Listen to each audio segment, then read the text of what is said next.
ان پر مواخذہ کرے گا، اور اللہ بخشنے والا ہے، بردبار ہے۔ جو لوگ اپنی عورتوں کے پاس جانے کی قسم کھا لیں ان کو 4 مہینے تک انتظار کرنا چاہیے۔ اگر اس عرصے میں قسم سے رجوع کر لیں تو اللہ بخشنے والا ہے، مہربان ہے۔ اور اگر طلاق کا ارادہ کر لیں تو بھی اللہ سنتا ہے، جانتا ہے۔ اور طلاق والی عورتیں 3 حیض تک اپنے تئیں روکے رہیں، اور اگر وہ اللہ اور روز قیامت پر ایمان رکھتی ہیں تو ان کو جائز نہیں کہ اللہ نے جو کچھ ان کے شکم میں پیدا کیا ہے اس کو چھپائیں۔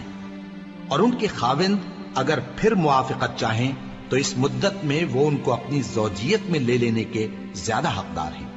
اور عورتوں کا حق مردوں پر ویسا ہی ہے جیسے دستور کے مطابق مردوں کا حق عورتوں پر ہے، البتہ مردوں کو عورتوں پر 1 درجہ فضیلت ہے، اور اللہ غالب ہے، صاحب حکمت ہے۔ طلاق صرف 2 بار ہے۔